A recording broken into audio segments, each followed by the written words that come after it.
자, 월드와이드 고민 시간 국제민주연대 강은지 코디네이터 나오셨습니다. 안녕하십니까? 네, 안녕하세요. 이 홍콩의 우산 시위 얘기를 안 할 수가 없어요. 그렇죠. 왜냐하면 이게 그 민주 사회를 지향한다는 이런 이 국제적인 정세에도 안 맞을 뿐더러 네. 우리 경제에도 영향을 미치고 또 그렇죠. 한중 뭐 문제 이런 데서도 우리가 요즘에 인권 얘기 굉장히 많이 하잖아요. 우리 네, 정부의 그런 태도도 면에서도 중요하고. 많이 바라볼 게 있고 그리고 또 일단 홍콩에서 지금 요구하는 게 너무나 기본적인 민주주의의 권리잖아요. 네. 직접 선거, 보통 선거 하게 해달라. 이게 당연한 진짜 어느 얘기를. 시절 얘기입니까 이게. 그래서 그런 구호를 내걸고 시위를 하고 있는데 거기에 대해서 계속적으로 탄압이 있고 또 절대 이런 요구를 받아들일 수 없다라는 중국과 홍콩 당국의 강력한 거부 반응 이런 것들 때문에 전 세계적으로 주목할 수밖에 없는 그렇죠. 상황이 된 거죠. 더구나 G2 시대라는 중국이 그렇죠. 굉장히 세계적인 주목을 받는 시대에 일어난 일이다 보니 그런데요. 네. 이게 원래 지난 9월 22일에 대학생들이 동맹휴업에 들어가면서 네, 시작된 거잖아요. 네. 지금 상황은 어떤가요? 네, 그래서 동맹휴업 들어가고 또 9월 28일에 이제 그 시민단체 센트럴을 점령하라 이런 아하. 시민단체가 주도해서 센트럴 지역 점거운동 개시를 선언하면서 이게 확대됐잖아요. 네. 그래서 10월 1일 날 같은 경우는 중국 국경일이었는데 그날은 참 시위 참가자가 10만 명을 넘어섰고요. 아. 그리고 이후로 이제 계속 그 세를 확장해 나가는 모습 이었었고요. 그래서 네. 이렇게 요구가 거세지니까 또 10월 3일 날을 이제 홍콩 행정당국의 그 답변 최후 통첩일로 딱 해가지고 네. 10월 3일까지 이렇게 답을 안 하면은 그 청사를 점거하겠다 이렇게 시위대가 요구를 했었고 그래서 그날 자정에 그러니까 10월 3일이 딱 되기 직전 그 0시에 이 행정장관이 기자회견을 해서 이제 대화에 응할 의지가 있다. 사퇴는 안 하겠지만 대화에 응할 의지가 있다. 이런 것까지 나왔었거든요. 그래서 네. 아니 뭔가 좀 풀리려나 보다. 진전이 있는 태도인데 그래도. 네. 그랬죠. 그랬는데 네 오늘 이 이상한 세력이 좀 투입이 된 것 같아요. 이상한 세력이라고 함은. 그러니까 뭔가 갑자기 친중파 새 시위대가 아하. 등장을 했어요. 저희 근대사에서 많이 보던 장면인데요. 그렇죠. 네. 그래서 이 친중파 시위대가 갑자기 등장을 해서 이 사람들이 근데 이 시위대를 민주화 시위대를 공격하기 시작을 한 거예요. 물리적으로. 네. 그래서 예. 이걸 충돌이 일어났어요. 그래서 아하. 많은 사람들이 부상을 당하고 그러니까 정말 머리 깨져서 피 흘리면서 실려가고 막 이런 장면들이 막 아하. 나오기 시작을 한 거예요. 그러니까 시위대에서는 지금까지 아무런 경찰 진압도 없고 네. 아무런 것도 없었는데, 그러니까 뭐 기껏해야 이제 교통방해, 뭐 교통 혼잡에 대해서 좀 짜증내는 사람들, 그러니까 이제 그만하고 들어가라 뭐 이런 시민들은 있었지만 정말 물리적으로 공격을 해오는 시민들은 없었는데 오늘 이제 그런 충돌이 벌어진 거죠. 그래서 이거 분명히 뒤에 그 홍콩 행정 당국이 있는 거 아니냐. 그래서 이런 가운데에 대화를 할 수 없다라고 아하. 해가지고. 그 행정당국하고의 대화를 시위대가 거부했죠. 어허. 그래서 지금 다시 또 경제국면으로 지금 치닫고 있는 상황이에요. 그래요. 그러면 이 시위의 발단이 된 건 아까도 잠깐 설명하셨지만 네. 직접 민주주의 하게 해달라. 그렇죠. 표를 찍게 해달라. 이런 기본적인 요구에서 시작했다고 네. 말씀하셨는데 조금만 더 구체적으로 설명해 주시겠어요? 우리가 한국에서도 홍콩 여행 많이 가잖아요. 그래서 네. 정말 그 쇼핑 중심가, 뭐 금융 중심가 해가지고 그렇죠. 굉장히 자유로운 곳으로 알려져 있는데 이 홍콩을 누가 다스리는지 아세요? 누굴까요? 모르겠는데요. 그 이른바 행정장관이라는 사람이 홍콩 특별 그 경제구역의 수반이에요. 그런데 지금 홍콩의 시민들이 총수가 700만 명이 넘거든요. 그런데 이 홍콩을 다스리고 있는 행정장관 간접 선거를 통해서 선거인단 총 1200명 중에서 689표를 얻은 사람이 지금 홍콩을 다스리고 있어요. 700만 명이 넘는 사람을. 700만이 넘는 사람들이 사는데 그 가운데 1200명이 간접 선거를 해서 선거인단이죠. 네. 행정수반인 홍콩 행정장관을 뽑는다. 그렇죠. 그래서 하하. 그 사람이 689표를 얻어서 행정장관이 된 거예요. 그러니까 절반 이상. 예. 네, 689표의 지지로 700만 명을 다스리고 있다는 거죠. 대표성이 진짜 없네요. 그렇죠. 네. 그래서 이런 간접 선거거든요. 근데 그런 상황이어서 근데 원래 2017년에 홍콩에 직접 선거를 보장해주겠다라고 중국에서 얘기를 한 거예요. 네. 그러니까 사람들이 얼마나 그것만 기다리고 있었겠어요. 예. 2017년 직접 선거. 네. 그런데 갑자기 8월 말에 중국 인민대회에서 그 전인대라고 하는 중국 인민대표대회죠. 네. 거기에서 홍콩에 대한 보통선거안을 내놨는데 이 안이 또 황당한 거예요. 어떤 내용이죠? 이 안이 후보의 입후보, 그 직접 선거를 해주는데 후보의 입후보를 하려면 기존의 그 1200명 선거인단에서 추천을 받은 사람, 과반수의 추천을 받은 사람만 입후보를 할 수 있게. 그게 뭐예요? 조삼모사네요, 그냥? 그러니까. 네. 그래서 그러다 아니 보니 이게 무슨 직접 선거냐. 이거 형식일 뿐이다. 결국은 그 선거인단은 또 대부분 친중파라고 보통 생각을 하거든요. 예. 그러면은 친중 후보들만 결국은 뽑겠다는 거 아니냐. 그래서 아하. 친중 후보들 몇 명 해놓고서 걔 중에 이제 하나 고르자 뭐 이렇게 가는 거 아니냐라고 하니까 반발을 하게 된 거죠. 기본적으로 그게 직접적인 발단이었어요. 네, 지금 중국의 홍콩에 대한 어떤 지배력, 통제력이 굉장히 강화되는 추세.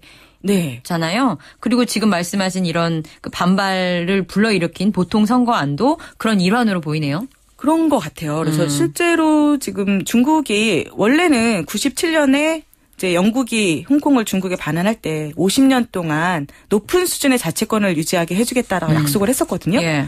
그런데 지난 여름부터 이런 약속을 좀 깨버리는 듯한 모습을 보이고 있는 거예요. 그래서 홍콩에 대한 통제를 강화하고 있는데 예를 들면 지난 6월에 중국에서 홍콩 백서라는 걸 냈어요. 네. 근데 여기에서 홍콩이 중국의 사법관할 하에 있다라고 강조를 한 거예요. 그건 자치권이 아닌데. 그렇죠. 사법권이 원래는 약속을 네. 외교권하고 국방권만 중국 본토에서 그 중앙 당국이 가지고 나머지는 다 홍콩에 주는 걸로 돼 있었거든요. 그런데 갑자기 사법 관할하에 있다라고 하면은 이 사법 시스템에 개입할 수 있다는 얘기잖아요. 그쵸? 그럼 자치권이 아닌 거죠. 이렇게 시작을 해가지고 계속 통제를 강화하고 있는 거예요. 그러던 가운데에 딱 보통 선거안이 친중 성향의 사람들만 뽑을 수 있는 것처럼 그렇게 나오니까 반발하고 나온 한마디로 6번 보통선거안이 기존의 일련의 흐름에 방아쇠를 당긴 거군요. 사람들의 분노에. 네. 그런데다가 원래 지금 이게 홍콩 사람들이 그러니까 물론 홍콩이 처음에 이제 중국에 반환될 때까지만 하더라도 그래도 우리 한 나라니까 한 뿌리니까 영국에서 이런 게 중국으로. 네. 그래서 일국양제 그러니까 같은 나라 두 가지 시스템이라고 했을 때 그거를 받아들였었거든요. 근데 이 중국이 점점 중국 자본이 지금 세계로 나가고 있잖아요. 네. 근데 그 자본 침투가 홍콩에서도 굉장히 힘을 발휘하고 있는 거예요. 그러면 원래 있었던 홍콩 사람들이 중국인의 그 경제력에 약간 내몰리는? 네, 밀리고 있는 거죠. 부동산에서도 밀리고 일자리에서도 밀리고. 아하. 그래서 점점 정말 우리 홍콩 사람들 같은 경우 이제 홍콩인들이 그 땅에서 계속 살아온 사람들인데 주변인이 돼가고 있는 거예요. 아하. 근데 그런 위기감이 있었던 데다가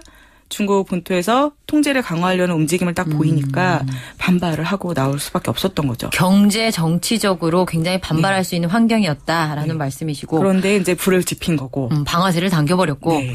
그런데 이렇게 축적된 어떤 분노 또는 불만들에 대해서 그 홍콩 당국 그리고 중국은 시위를 광역 진압. 네. 아까 말씀하셨듯이 뭐 배우는 확실히 알 수 없지만 갑자기 나타난 친중국 시위대들. 네.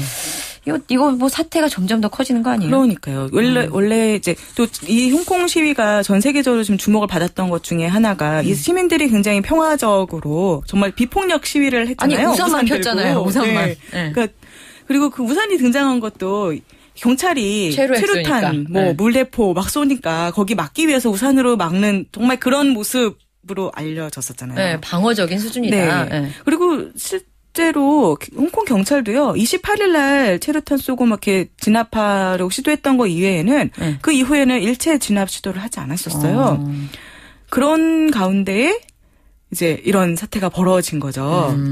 그리고 또 이제 막 중국에서 일종의 유언비어일 수도 있지만 막 이런저런 보도들이 나오는데 예를 들면은 뭐 그 중국의 이제 인민무력부가 이제 투입을 된다더라. 중국에서 이제 사람을 보내서 진압을 한다더라. 군사 진압을 들어간다는 소문이 있다. 뭐 이런 얘기들이 막 나오기 시작을 한 거예요. 오죽하면 그런 얘기까지 나올까 네. 싶은. 그래서 근데 물론 이제 국제적으로 이제 뭐 분석하는 사람들이 보기에는 홍콩이 경제적으로 중국에 가지는 의미가 너무 크고 금융 중심지 뭐 이런 식으로 거기다 이제 뭐 위안화를 국제 통화로 만들려고 하는데 그 시험대로 좀 계속 시도하고 있는 것이 또 홍콩에서 하는 거잖아요. 그래서 네. 그런 걸 봤을 때 중국에서 군이 직접 개입해가지고 이렇게 통제하고 했다가는 그죠. 네, 전 거기에 세계 있는 경제인들 다 빠져나가죠. 그렇죠. 이런 그런 나라에서 굉장히 어떻게 타격이 크죠.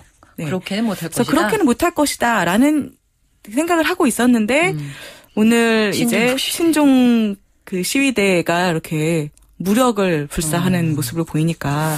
근데 이게 그렇게 되면 네. 지금 현재 상황에서는 뭐 군이나 경찰이 투입된 게 아니다 하더라도 시위대 간의 유혈 충돌이 벌어졌다. 그럼 이것은 사회 혼란이다.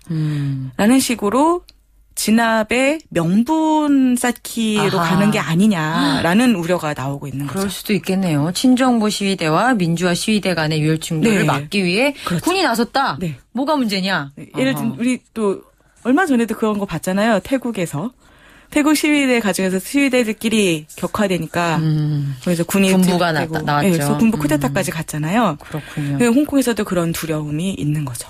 그것도 민주주의라는 게 이제 대세를 거부할 수 없는 어떤 역사적인 흐름이잖아요. 그러다 보니까 국제사회의 시선도 곱진 않을 것 같아요. 네, 국제사회에서는 지금 기본적으로 거의 모든 나라가 그 홍콩 시민들의 가장 기본적인 권리 주장, 보통선거, 직접선거. 이 권리 주장에 대해서 옹호한다, 지지한다라는 목소리를 내고 있어요. 네. 한국에서도 연대 시위 했었고요. 네, 그렇게 지금 전 세계에서 막 몇십 개 나라에서도 연대 캠페인을 벌이고 있고. 예. 그러나 아직까지는 홍콩 당국이나 중국 당국이나 다 강경 입장을 고수하고 있습니다. 그리고 국제사회 반응이라는 것도 국제의 어떤 정부들의 입장은 또 다를 것 같은 게 중국이 이제 아까도 설명했던 G2잖아요. 그래서 원칙 원론적인 말만 하고 있는 거죠. 홍콩 시민들의 요구에 대해서 우리는 동의한다. 그 정도. 지지한다. 그것뿐이지 거기서 더 나와서 뭐 홍콩 당국은 이렇게 하지 마라. 뭐 중국 정부 뭐 개입하지 마라. 이런 얘기는 아직 못 하고 있는 거죠. 중국 정부에 대한 어떤 구체적인 비판까지는 아직 나오지 않은 상태. 각국 네. 정부에서. 원론적인 입장. 그래서 그런 가운데에 오늘 이 친중 시위대라는 누군지 모르겠지만 신정부 시위대. 네, 이게 이제 좀 불안 요소를 지금 계속 낳고 있는 거죠. 다친 사람 좀 없었으면 좋겠네요. 보통 일단, 선고 좀 하자는데. 네, 근데 부상자가 지금 많이 나왔다는 보도가 나오고 있더라고요. 계속 저희도 여기서 지켜봐야 될 것 같아요. 네, 우리도 그렇습니다. 비슷한 어떤 역사를 가졌잖아요. 남의 일 같지 않은 마음으로 바라봐야 될 것 같습니다. 여기까지 들을게요. 감사합니다. 네, 고맙습니다. 국제민주연대 강은지 코디네이터였습니다.